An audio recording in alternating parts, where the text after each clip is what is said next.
Good afternoon, and thank you for joining us again for the Chicago Cenacle's Digital Ministry, the Coffee with the Conference Center series. Today's presentation or bonus sip is entitled COVID-19 and Anti-Racism, a Parish Response. This presentation was created and is facilitated by the indefatigable Michael Baer, Director of Evangelization and Ongoing Faith Formation at St. Clement Parish here in beautiful Lincoln Park, Chicago. So first and foremost, welcome. Before I go over the format for our hour together, a reminder and a request. A reminder that the creation of this digital ministry was the result of the Conference Center suspending operations, closing to the public on March 13th due to the coronavirus pandemic. Second, in addition to washing your hands and social distancing and wearing your mask, a request for prayer. Pray for our world, those who are sick, those who have died, and all of us who struggle in various ways within this pandemic. Pray that health and safety may return across our world, and let us take a moment of silence to petition God.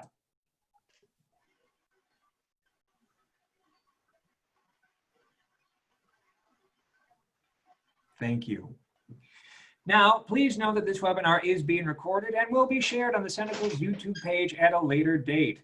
Although any and all opinions expressed in this webinar may or may not reflect the opinions of the Chicago Cenacle or Cenacle Sisters of North America, everyone except for Michael will shortly be muted. Much like previous presentations, if you've joined us, Michael will guide us through his presentation until we arrive at a point of questions and dialogue. At that point, we will unmute and engage in a conversation before we wrap this up, and I give you a little update on the Conference Center. When we get to the conversation, if you would like to share something, please begin by stating your name and location so we can have some level of community within this distant technology. With that being said, I turn this over to Michael. Thanks, Mark. Thanks to all of you for taking the time. I know that we have a lot of things on our daily schedule, and many of us are experiencing screen fatigue. So thank you for being here. Yeah, so I guess I'll share a little bit, and then since it is an intimate group, we'll have a conversation. So a little bit about me. I grew up in the suburbs of Philadelphia. Went to Catholic diocesan schooling my whole life. IHM Sisters out of Immaculata, if you're familiar with the Mighty Macs of the 70s, the one-time basketball powerhouse. And I went to Georgetown for undergrad and the Graduate Theological Union at Berkeley and Jesuit School of Theology for graduate school. Worked at the University of San Francisco in campus ministry, the University of Michigan, the University of Iowa, was a parish minister at Holy Trinity Parish, the Jesuit parish in DC, was a youth minister at St. John the Baptist in Silver Spring, Maryland. And most recently, I served as a senior staffer for the Bishop of Raleigh, North Carolina, before coming here to Chicago. I tell people I've been around quite a few places. I've been on the payroll of 8 different dioceses in one form or another, from youth minister up to staffing a bishop. It's because I get run out of town in a hurry. I'm blessed to be here at St. Clement, which, if you're not familiar, is in the Lincoln Park neighborhood of Chicago. We are a mostly white, affluent parish that would consider itself very justice-oriented. And we're having active conversations around what that means, what all of those things mean right now. We have a very, very large young adult population, one of the largest in the city, in the country. In fact, we've got about 2,000 young adults in their 20s and 30s at our parish. Standing room only. We have to set up folding chairs in the back of the church, even pre-pandemic, when we didn't have to social distance. Because I think young adults are very hungry for community. They're very hungry to be part of a parish home, and they haven't experienced that everywhere. But we try to really facilitate them having that experience here. So sometimes we call it Campus Ministry 2.0. We have a lot of fresh college graduates who show up every summer for Theology on Tap and then make their way into our Bible studies and our retreats. We offer kind of a full range of ministry programs very similar to a campus ministry. So we've got 12 weekly small group scripture studies that meet. Now they meet virtually over Zoom. We've got men's groups, women groups, co-ed groups. We have prayer ministries that are lay-led. We've got obviously masses and sacraments. We have a large RCIA program. We bring in about 20 to 30 people a year through RCIA. We've got a pretty extensive adult formation set of offerings, from speaker series to book clubs.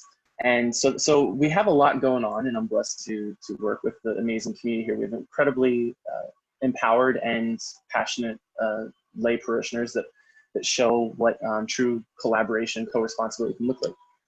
I came here because I believe, as Pope Francis said in Evangelii Gaudium, that the parish is not obsolete, but must constantly reimagine and renew itself in every kind of age.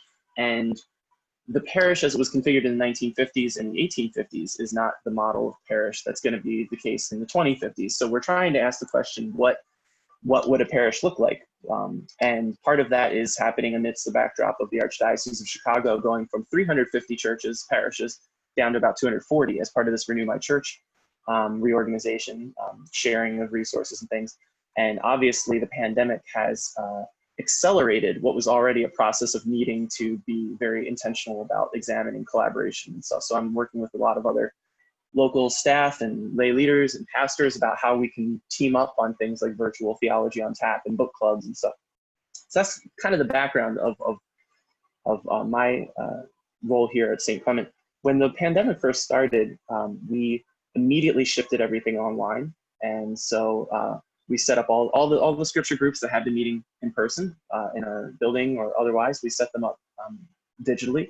And then we created a number of virtual ministries. One, we created a virtual ministry center, which is a live updating Google Doc where we post all of the things that are happening each week, and people can click, oh, there's a webinar on Thursday at 1. Here's the link to that. We have an LGBTQ plus affirming ministry here, and so we're meeting tonight at 7 p.m. Here's the link to that. The Virtual Ministry Center went along with Virtual Ministry of Care. So we created this program by which parishioners could sign up to check in on other parishioners. We started by looking at everybody in our parish roll that was over the age of 60, and we had people reaching out to them, and then we expanded to anyone who would like to hear a phone call or a video call and just check in and say, how are you doing? Really empowering our laity to do pastoral care for one another. And we have a lot of older folks who are quarantining and isolating away entirely, for health reasons. And so it's nice to have somebody from their parish check in and say, hey, how are you this week? And do you need any help getting groceries delivered? Do you need any help getting food delivered? Medicine picked up? So we've really pivoted to the virtual space. And as we're currently in this reopening phase here in Chicago, because we quarantined for 3+ months, we're now beginning to resume some small private baptisms and some very limited distance liturgies. But with all that, we're asking, okay, life as we knew it before the pandemic is never going to completely come back. So we need to be asking these ongoing questions about how we're doing things like live streaming, how we're making adult formation opportunities available online and posting to YouTube and being more intentional about that stuff. But also, the pandemic really forced us to ask about some of our justice-related ministries as they pertain to the current moment. So we have a lot of justice partnerships. We have a large justice ministry. We have been doing work around things like a living wage and the rights of immigrants and refugees and things like that already. But of course, the pandemic put into full relief that all these essential workers did not have the luxury of staying at home and sheltering in place. So asking what can we be doing on behalf of our Catholic commitment to the dignity of labor and the right to universal health care and all the other things that are in Catholic social doctrine. And so some of it has been, parishioners really looking for businesses that are doing things the right way, that are treating workers well, that are paying good wages, and not just big box stores and things like that. We've had conversations around ethical consumption and use of things like Amazon, right? There are ethical issues to buying everything online and warehouses and delivery workers and all that kind of stuff. So we've really been pushing the parish, the community, individuals, and the community as a whole to ask, how do we model Catholic doctrine and the gospel values in all of this? And then, as all of us were kind of quarantining, issues of racial justice, racial violence against Black and brown persons, and police brutality came to the forefront once again. And we've been doing a lot of listening and learning from our sisters and brothers of color here in Chicago and nationally, and asking what should and must our response look like? And one of the things that many of my friends said to me privately, some publicly, was, you know what? we're really tired. We are really tired of being asked to come educate white people about the realities of white supremacy. So right now, instead of asking me to come do your panel, read the book I wrote 10 years ago, read the article I wrote 2 years ago, talk amongst yourselves, examine some of your own complicity in white supremacy, and begin doing that work so that when we do have these conversations, you're a little bit more educated about how your neighborhood, Lincoln Park, Chicago, ended up just as white as it is, and why North Lawndale looks so different thanks to contract housing and all of the and federal housing administration and redlining and all that. So we're taking a long-term approach. We just announced this week that our Summer Theology on Tap series, which 6 months ago, when we had planned to do a Theology on Tap, we thought, you know, before pre-pandemic, we thought this election cycle is going to be particularly toxic, and people are going to need a sanctuary from nonstop partisan politics. So we will have our Theology on Tap have nothing to do with politics. Because each of my last 2 years, Theology on Tap, we've done lots of things with political implications, immigration, racism, we've been doing all this. So we were going to do our Theology on Tap on adulting, on dating and work-life balance, and finances and stuff like that. And then, of course, in our current moment, we reconvened about a month ago and said, we just can't. We can't do that. We have to speak to what's going on in our current moment. So our new series is the work of racial justice is the work of the church. And Bishop Mark Seitz of El Paso, who wrote a pastoral letter on racism and white supremacy last summer, and has been participating in peaceful demonstrations alongside Black and brown protesters against police brutality. He is going to be our first keynote speaker this coming Tuesday, and talking about the work of racial justice is the work of the church. It's not an add-on. It's not something we do when we have time or once we've finished our evangelization initiatives or any of this. This is to be baptized, is to be doing the work of dismantling systemic racism, starting within our own church. And then our second speakers in the series are Darius Villalobos, who's out here, used to work for the Archdiocese of Chicago, is now the National Federation of Catholic Youth Ministry, and Sister Mumbai Kigotha, who's a Kenyan nun who works with refugees and immigrants. And our second conversation is going to be about how to have difficult conversations around race and justice and privilege, you know, because many of our people are very uncomfortable entering into these conversations, and especially a predominantly white community, it's difficult confronting one's own role in racism and our continued role. And so it's going to be a little uncomfortable as we have these conversations, and we begin to do more listening and learning. So we're doing speaker series, we're doing discussions, we're discussing Brian Massingham, Father Brian Massingham's book, Racial Justice in the Catholic Church. You know, we're doing a lot of work to educate ourselves around issues of race and justice and how the structural institutional church has been part of it, and what is going to be necessary for us as a community to commit to anti-racism and dismantling of some of this systemic white supremacy.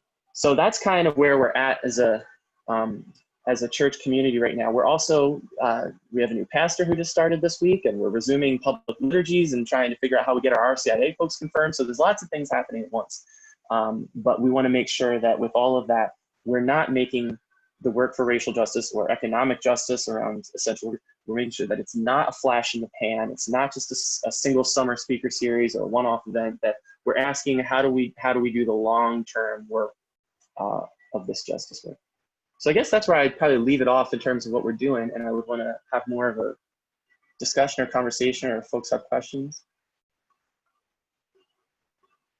It's a lot. I know I talk fast. If any of you are on Twitter, you'll see that I have very few short tweets.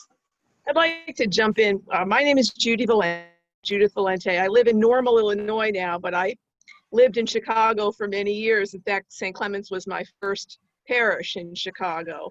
And I still have a residence up there, but we live more or less full-time here in Normal, Illinois. I had an interesting experience. That's why I wanted to share. When the protests started up here in our community, it's a college town. Normal, Illinois is a college town. We have Illinois Wesleyan and Illinois State. People came together for a prayer service, an online prayer service. The one rabbi in town participated. The Unitarians participated, the Baha'is participated, all the Protestant denominations participated. Of the 5 Catholic churches, not one Catholic priest participated. Then, kind of an email went out for people to take out a 1-page ad in the newspaper. And I'm a Benedictine oblate, a lay associate of Benedictine monastery, even though I'm a married professional woman. None of the priests would sign the ad in support of racial justice. None of the priests from the 5 Catholic churches, and mind you, there's more Catholic churches here than any other denomination. And the only Catholics that were on that ad, put their name to that ad, were Benedictine oblates. And so my question to you, and maybe to others here, I think the people are there, Michael. The Catholics in the pew are there and know we need to do something on this. Where is our leadership? Yeah, well, first of all, thank you for sharing that that personal testimony. It's as unsurprising as it is disheartening. I agree with you in some ways. In many ways, right? I think many people in the pews are there or want to be there, or at least on the journey. I think, Pew Forum released a poll yesterday saying that if the election were held today, 57% of white Catholics said they would still vote for Donald Trump. And so that tells me that if 6 out of 10 Catholics in our current moment support President Trump, despite all of and I'm not saying you have to vote Democrat, I'm saying support President Trump. I don't know that the people in the pews are all there. I think some people are there. I think the people showing up to webinars and talking about organizing demonstrations and solidarity are, but it's a terrifyingly large number who aren't there. And it's in part because, as you said, in many ways, our hierarchy and by the extension, our clergy are largely not there. And, one of the things that to me is just absolutely telling is that in the past month, Cardinal Dolan, former president of the U.S. Bishops' Conference, Archbishop of New York, which is probably the most prominent, diocesan post in the United States, was once called the American Pope back in the 60s and 50s. In the last month, has raised his voice to go on Fox News and praise President Trump's leadership, to defend Confederate monuments 2 days ago, and then last night to pen an op-ed in the New York Post defending police and saying that they're getting an unfair rap in all of this. Now, when I see cardinals and bishops silent on the death of Black and brown people, whether it's at the border in ICE detention cages or whether it's, in neighborhoods in Chicago or in Georgia or wherever, in Minneapolis, and then I see them do weigh in to defend monuments to slave owners, I say, well, that tells me pretty much all I need to know about where our institutional hierarchical church is with regard to racial justice. And then we think of, okay, these are the guys who appoint the seminary professors, who then train the future priests. And the priests, I believe many of them, have no clue how far away from racial justice we are because they haven't been formed that way. And that's not to indict individuals. I'm blessed to be friends with many, many incredible other-centered, self-sacrificing men who are priests. And the truth of the matter is that a lot of them have never received their own formation in racial justice and white supremacy and anti-racism. And so I think that too, we have a largely segregated church in most of the country. It's not just Chicago, it's all over the country. And so there are many white priests who probably never hear directly from persons of color. And there are probably many persons of color who would be afraid even, or not feel comfortable sharing with a white priest how comments during a homily or the silence in a moment like this has made them feel. Several people have shared with me privately just their personal experiences of sitting in Mass the weeks after Michael Brown and Ferguson, Missouri became the national spotlight, and hearing nothing from the pulpit, even acknowledging that this was happening. And so I do think, to your point, that the silence speaks volumes, and the unwillingness to address it is really a big problem. I agree with you. And that's also where I would say where my hope is. I say, the work for transformation in the church, whether it's, the Desert Fathers and it's, St. Benedict, or it's, the work of the Teología del Pueblo in Latin America, or whether it's Francis of Assisi and the mendicants. The work of transforming the institutional church has never come from the top down. It's never come from an archbishop. It's always come from the ground up. And so when I look at where the people on the ground are, and I look at how Sister Thea Bowman, who's a personal inspiration to me, faced every kind of racism imaginable, not from secular society, but from her own clergy and bishops, and still persevered, and then managed to address the U.S. bishops. I say, listen, if Sister Thea didn't give up, then I'm not allowed to give up, particularly being a portrait of white privilege as I am. And so the question is, where are those movements right now? Where are those leaders? And I look at some of the anti-racism work that Catholics are doing on the ground in different places and go, okay, well, I'm not going to wait around for the local bishop or even necessarily the pastor to issue a statement. I'm going to celebrate that the work of Father Brian Massingale, who's written this book and who's been doing this work, and the work of, Sister Patricia Chappelle, of Pax Christi USA, and all these people who've been putting in the work. And this is the moment where I think we need to point to them and say, there are leaders, they're just not wearing pectoral crosses necessarily. And by the way, since I know Cenacle, I would just say that for me, I personally just am inspired by the everyday work of U.S. women's religious who lead the work for justice in so many ways and don't get headlines. There's people that are rock stars like, Father Greg Boyle, homeboy, but there's, for everyone, Father Greg Boyle, there's 1,000 anonymous people who just show up every day in social services and ministries. My wife works for Mercy Housing out here, who founded by the Sisters of Mercy and now sponsored by 8 religious orders, that just every day are doing the work of justice. So if it weren't for women religious, our church would be in far worse shape.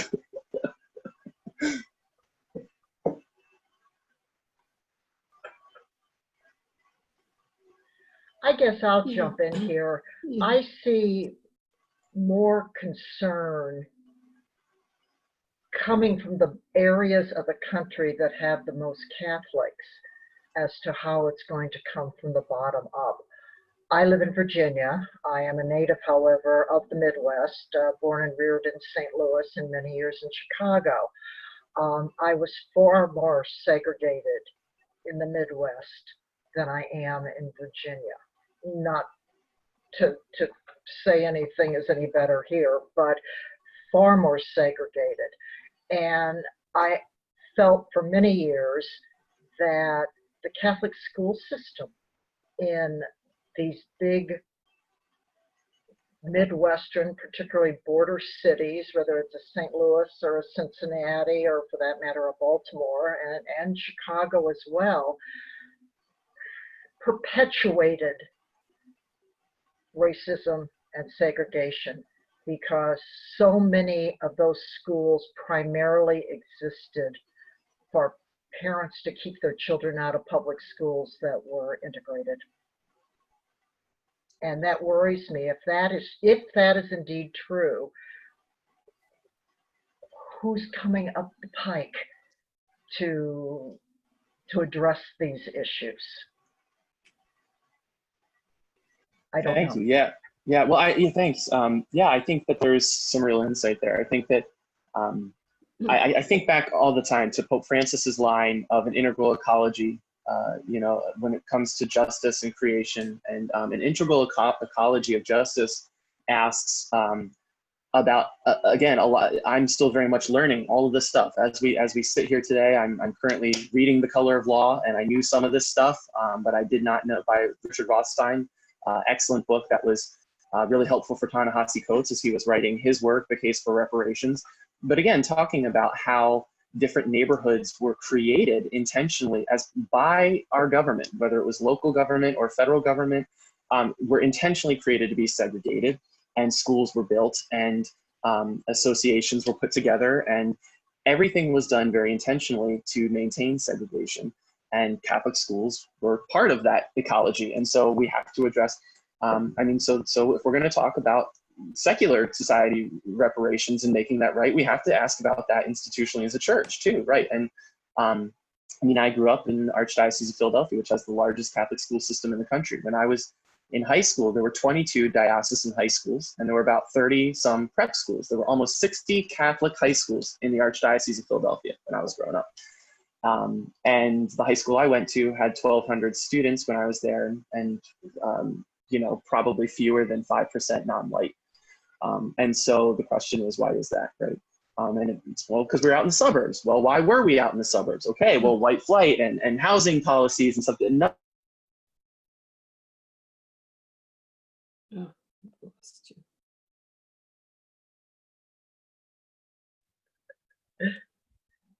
Uh-oh, did we lose Michael? None of these things was There he is. accidental. And it becomes very challenging to, I'm still here. I'm still here. Was I frozen? You were Yeah. frozen. Can you hear me? Okay, sorry. So anyway, I'm saying that I think we need to absolutely be looking at the issues around things like, how did these neighborhoods end up these ways? How did these cities end up these ways, that Baltimore ended up predominantly Black and that the surrounding suburbs ended up predominantly white? And then once we understand the intentionality that went into them and the church's complicity in some of this stuff, then we need to be asking, how do we rectify, how do we make it right? And, you know, part of that, you know, so my alma mater, Georgetown University, enslaved human beings. The priests that owned Georgetown University, the Jesuits, enslaved human beings and sold them to finance construction of school buildings. And that is part of the legacy of the Society of Jesus in America. And so they had begun this reparations project. And it's a start. It's not, but at the very, very, very minimum, it would seem that an institution like Georgetown should be extending access to educational opportunities to people based on this history. So is there a way for Catholic schools to be similarly, you know, doing the work of reparative justice by extending, you know, education to part of, but again, part of that gets into but are you, by perpetuating these private schools, are you detracting from the local public schools? You know, Catholic schools don't have the funding, so now we just had a Supreme Court ruling this week that says that federal money can go to school choice to private schools, and is that going to take away from public schools? And yeah, so there's so many myriad layers of justice issues, but we absolutely, taking a long way to say, yes, we have to be examining the role that church institutions, parishes, schools have played in supporting these segregationist and racially unjust realities. Okay, I'd like to make a comment here. I was very inspired and encouraged, Michael, to hear what's going on at St. Clement's. I'm at St. Thomas the Apostle in Hyde Park, and we're supposedly in the Renew My Church thing process. But so far, we had a couple of meetings last year, but nothing this year. So I don't know what's going on with that. But St. Clement's, when you went through the whole list of everything that's going on there, I thought, oh, the church is really alive. And I would like to ask, how do things like that get started? We don't have anything like that. Well, we have a new pastor who's just come in, and this has kind of swept him off his feet. We have mass on you know, Facebook, and that's about it. I don't know who that is. That's Erica. Erica, are you from St. Thomas? I don't know. Anyway, I would like to ask how at any one of those things got started. You don't, I mean, like, one of us now, we're getting used to this Zoom thing, you know. I mean, like, I could start a book club on, but, you know, do you have to ask the pastor first? Does the pastor oversee? How does the pastor keep track of all of these things and, you know, make sure they're all Catholic and whatever? How does that work? If you would just give us some examples. Sure. Oh, absolutely. Thank you. It's good to be with you. Yeah. So there's a lot of directions we could go. One is that Clement much like I am a portrait of white privilege, straight, cis, white, college-educated guy, St. Clement is in many ways a structural depiction of privilege. We have a very large, well-resourced staff. There aren't many parishes in the United States of America that have a full-time director of evangelization and adult formation, which is my paid salaried position. I've been on the staff of many parishes, and people, I had a priest ask me when I was a youth minister, a full-time youth minister, and we had gone, this was in the Archdiocese of Washington, D.C., and we had gone from basically non-existent, small, very, very, very small handful of kids that came each week, mostly empty, not much going on, to within 2 years, we had built one of the largest youth ministries in the Archdiocese of Washington and had kids coming from 21 different high schools. And one of the other local pastors said to me, how do I get that? And I said, you have to hire a youth minister. And he said, I can't afford to do that. So tell me what I can. I said, I'm telling you, you have to hire a full-time paid youth minister. And he said, how much do you make? And I told him, which was still laughably low. And he said, I could maybe scrounge together half of that. I said, then you'll have half of a ministry. I'm not trying to be glib here. I'm trying to say, like, you get what you pay for. You invest in quality personnel.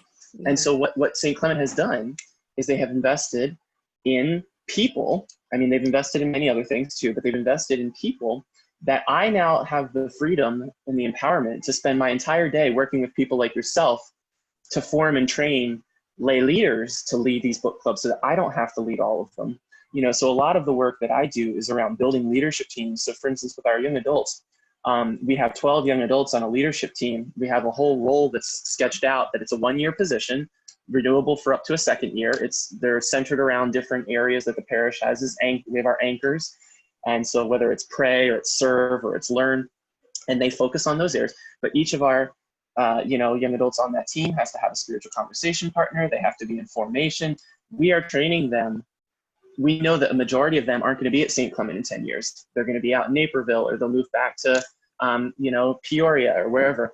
And so while we have them, we see it's our mandate to train them to be parish leaders eventually, and show them how they can go to a pastor in Hyde Park and in Arlington Heights and say, I would like to start a men's group, or I would like to start a justice book club, and here is how I would propose to do it. Here are some of the tools. So we do a lot of trainings and resourcing. And I've said to people, I said to the pastor at the time I interviewed, we have a new pastor saying, but I said to him, I don't want to just do good work at St. Clement. I want us to be, since we have this unique opportunity, it's also a mandate, I want us to create things that are helpful to others. So I'm not sure, can I share my screen, Mark? Am I able to share my screen? Does it let you share it at the bottom, in the middle? I'm trying. No, I'm trying. Can you enable me to share, like make me the co-host or something so I can share my screen? Okay, so here's one of the examples in which we want to help parishes in Hyde Park and Libertyville and all over the country, is we put together this parish resource guide for racial justice. And so it's got a table of contents. It has statements from the bishops, statements from here, from our local cardinals and stuff. And it's all linked. So if you want to see, what cardinal, I have a different view of it because I'm the one that created it. But so we've got documents, from our church teaching. And then we've also got, let me go down. We've got reading lists. So let's say that you wanted to go to your pastor in Hyde Park and he says, well, what book would you read? Here's a list of these books. Authentically Black and Truly Catholic. Matthew Kressler just wrote this about the rise of Black Catholicism and the Great Migration and some of the experiences of racism that Blacks experienced when they came to Chicago. The Life of Sister Thea Bowman by Father Maurice Nutt, who's a Redemptorist. So we've got these recommendations. We've got books that are not just from the Catholic perspective, but these anti-racism books. Ibram Kendi is high on everyone's list right now. These other reading lists, articles, from America Magazine and stuff. Resources from Shannon D. Williams, who is chronicling the contributions of Black sisters and at Villanova University. So we've got ones for families. Okay, if you want to talk to your children about about these issues. So stuff for families, teach them about, Thea Bowman and Augustus Tolton. Then we have videos, interactive stuff, you know, so Wow. you can click on these videos. So what we did is I put all this together and I said, use it, please use it. Other parishes, if this is helpful, use it. And so I tried to do a lot of that stuff. We produce weekly scripture reflections for small groups. We produce leader guides for trainings for small groups. And we have tried to make them available to as many parishes as are interested. So certainly if any of your parishes are interested, we'll share anything and everything. I don't want to charge people. We're not trying to get rich. We want to help.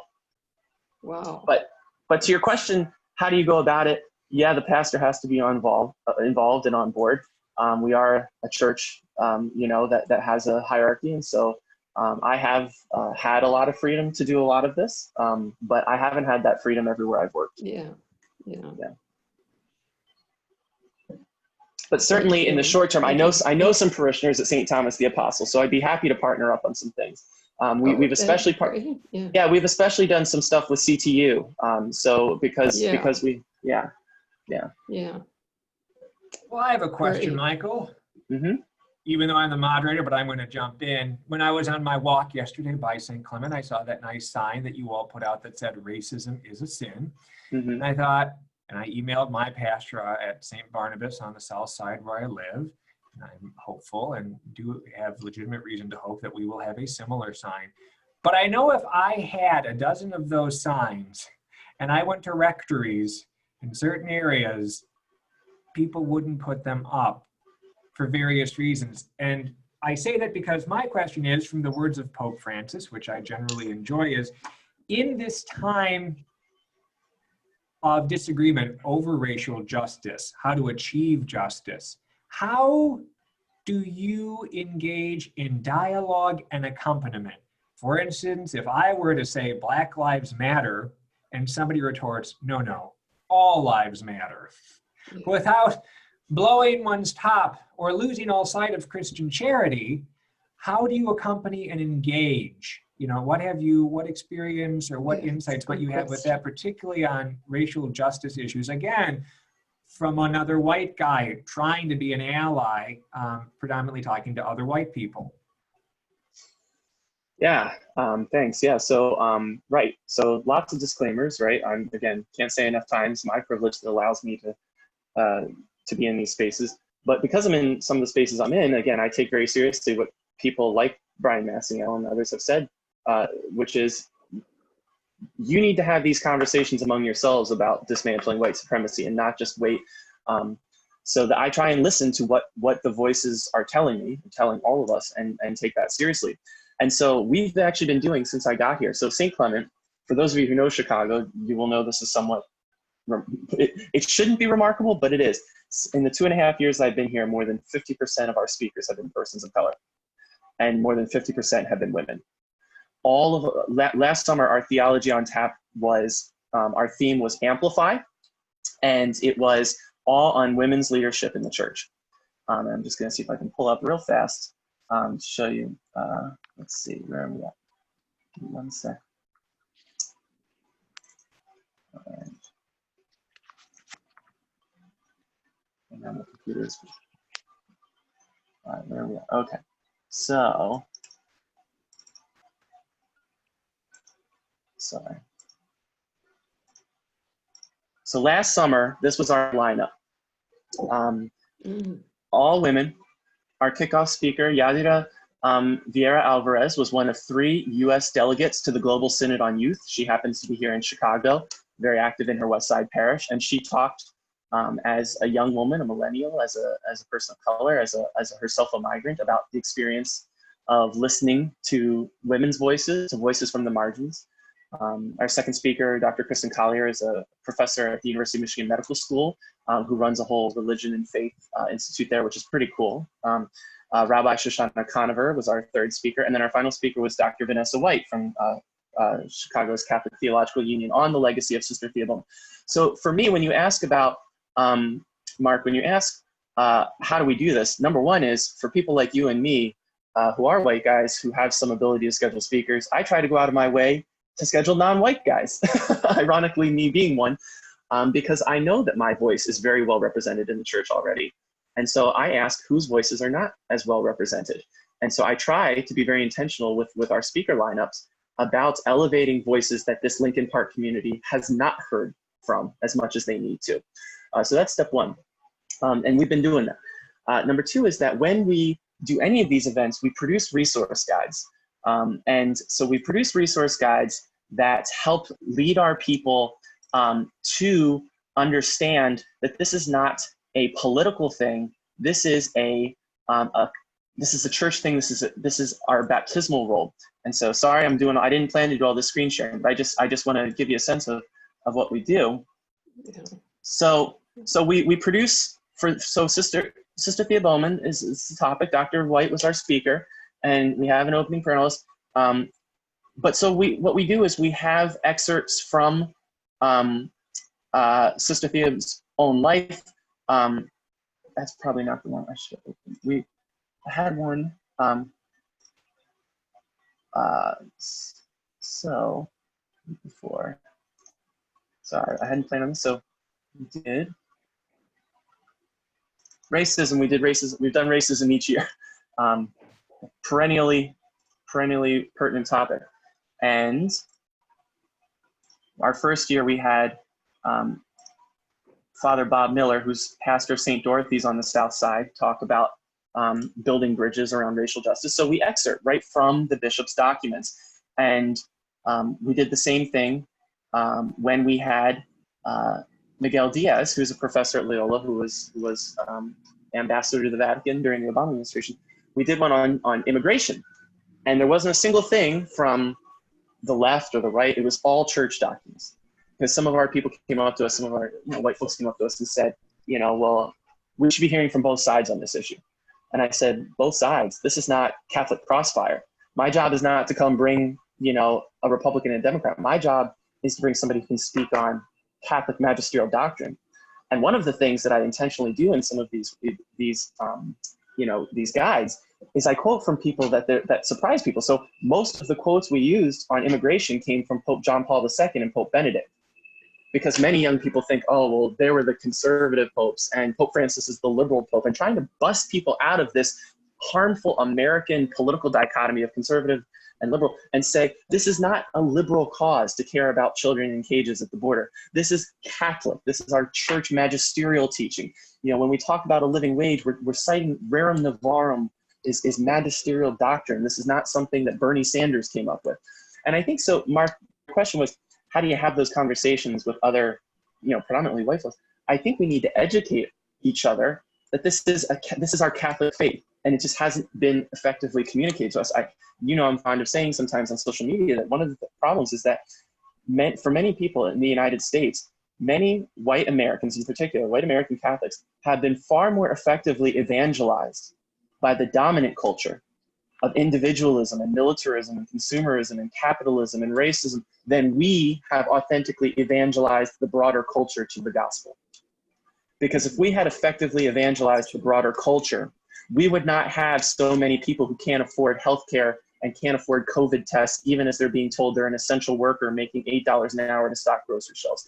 If we had been effective in preaching the gospel to the secular society, it wouldn't be about left and right. It would be about, does every single person have what magisterial teaching articulates is necessary for a living wage and access to education and health and all that stuff?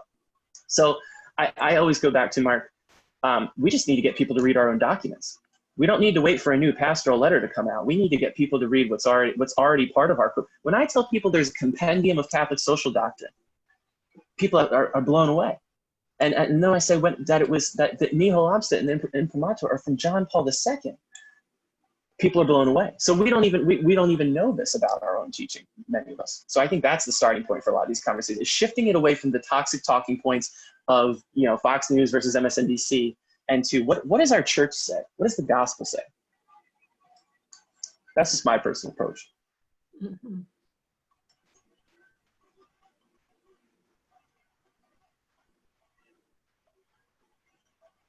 I don't know if any other. Sorry, I talk fast. Well, you're good. We've got about 10 more minutes. Erica or Brendan in particular, any questions, comments that you'd like to share?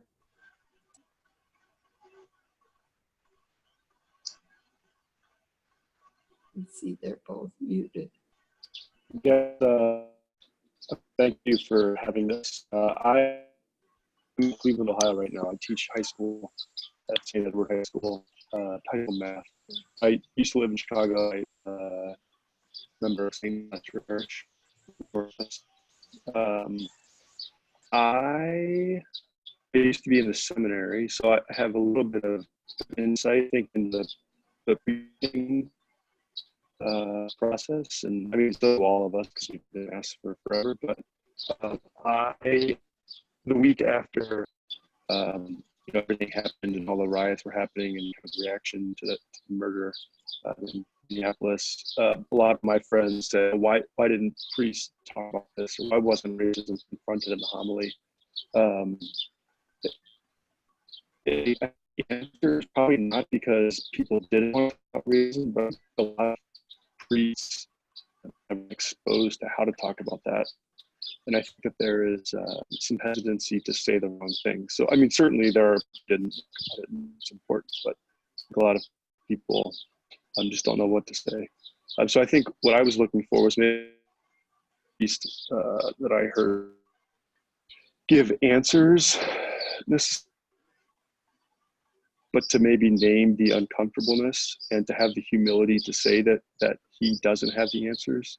But just to address that it is an issue and that we need to work on it. So I think that is what I would say, is that my hope for the leadership of the church is not necessarily to give me the answers, but maybe for the humility to name a problem and to name complicity in that problem, and then to be open to the Spirit's work of how we can grow from that, how we can move to a more just and more a more just society, the kingdom of God, ultimately.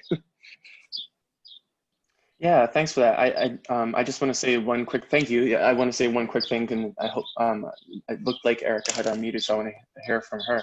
I would just say that I think part of this, right, is again, many, I'm blessed to call many priests my friends, and also this is part of the problem of clericalism, which is a priest gets up there and he's told he's in persona Christi and he has to have all the answers. Well, guess what? You're a human being and you're limited by your experiences. And so if you don't know and you haven't had firsthand experiences, you can still get up and you can say, listen, I'm a white guy, I'm a priest, I don't know what to say right now. All I know is something egregiously unjust has taken place and I want to listen, I want to learn. And if any of you in my community have something to share with me, come talk to me and help me understand.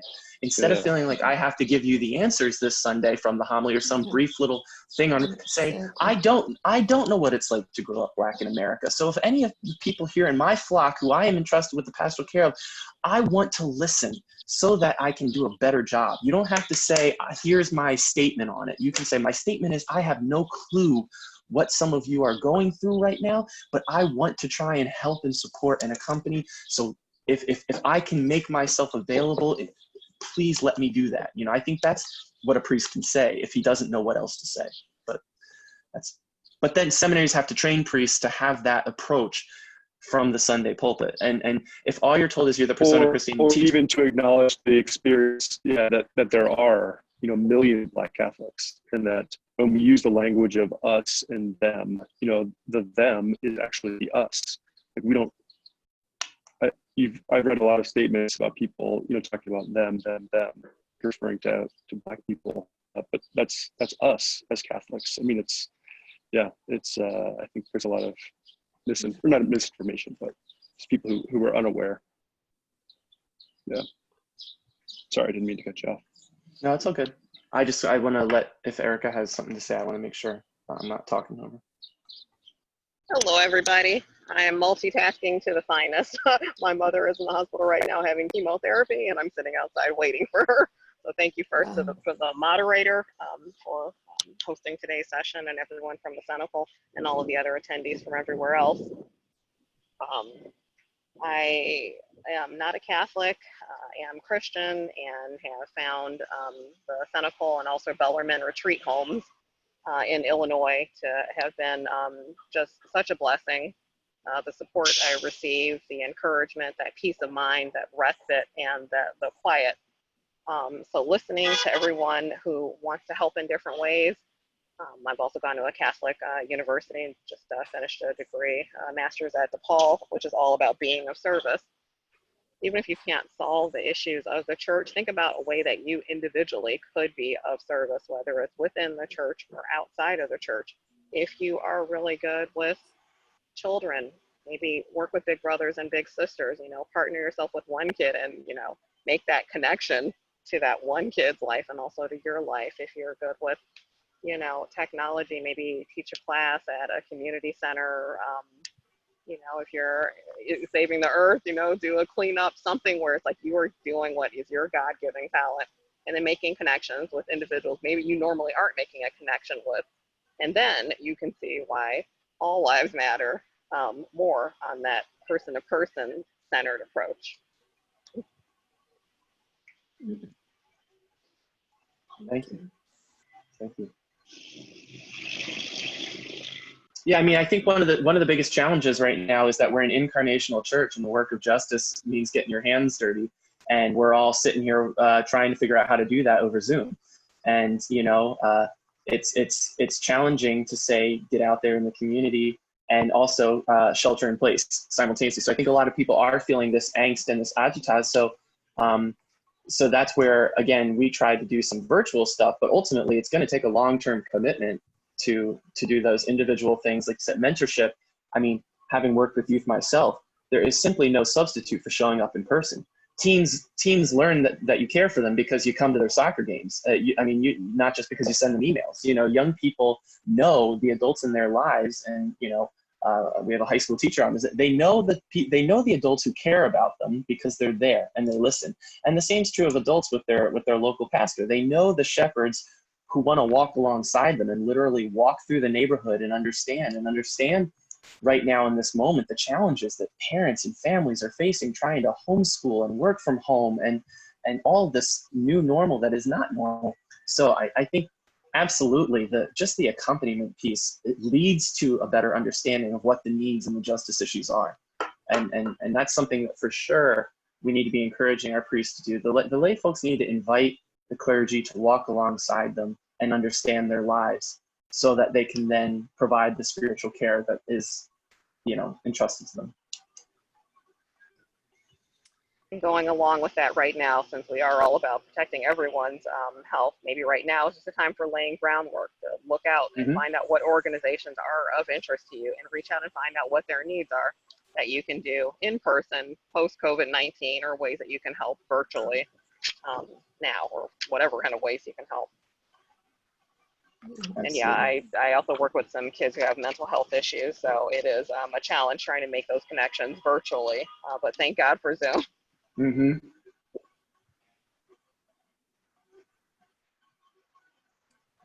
Michael, do you have any final comments or thoughts before I give a few updates on the conference center? I think the final thing I'd say is just gratitude for all of you for taking time out of your day. I'm not being insincere. I find energy and inspiration to do what I do because so many people show up every day and say, I'm not going to let the church just languish around this issue or any issue. I'm going to show up, and what can we do? And the fact that you all are doing that says, all right, it's worth my time and energy to put the resource together because other people want to do the work too. So thank you, because your witness inspires me. Thank you. Well, I'll piggyback off the thank yous, and in particular, I'll put that right back at you, Michael. When I get frustrated and the work in the vineyard seems difficult and perhaps futile, I'm grateful for some of the folks on this call I know, and in particular you, who remind me that it's still worth doing and good can still be done despite some frustrations and difficulties and setbacks and all the other things we contend with in life. So I'm very appreciative of your time, of sharing the work that you all at St. Clement's do, and for the conversation that we all had. In the next 90 seconds, a quick update on a few things. One, there is no coffee with the conference center next week. If you haven't and would like to, we have 2 more speakers scheduled, 3 sessions on the week of, or on Thursday, July 16th, also at 1 p.m. We have Dr. Stephen P. Millies, director of the Bernardin Center at CTU here in Chicago, who will be talking about what it means to be a Catholic in this election cycle. And then after that, the next 2 Thursdays at 1 p.m., Cenacle affiliate down from Lantana, where there used to be a Cenacle Retreat and Conference Center, Dr. Lee Prescott will give a session. We would ask that if you register, you do both, on how to write your own spiritual autobiography, which she usually has presented in person at a cost. So enjoy this freebie. Speaking of, these Coffee with the Conference Centers are free, but you're always welcome to go to cenaclesisters.org and click donate. No donation is too small or too large if you so choose. Also a reminder, our prayer enrollment office has been open since phase, I don't remember what, but in accordance with the Illinois mandates, prayer enrollment has been open. However, an update on the conference center, we came to the conclusion on Monday that despite the happy news of Illinois and Chicago progressing into phase 4, we felt we could not provide the level of safety we were comfortable with and open our doors to the public. And so our doors will remain closed through at least January 1st. So the conference center is closed for the rest of the calendar year. We will reassess our reopening team and procedures the first week of November to see if we're still on track for January 1st. So I've been busy working with leaders who were scheduled for this fall. But so again, hop on over to our social media if you want to register for future Coffee with the Conference Centers and possible future other online programs. Again, we've got some more coming up this July. The Conference Center sadly is closed for a good number of months more. But I trust that each of you will continue to be healthy, safe, and do the work of the church as best you're able. So thank you. Okay, thank you, Mike. Thank you. Have a good afternoon. Thank you, all of you. Bye-bye. Thanks, nice to be with you all. Take care.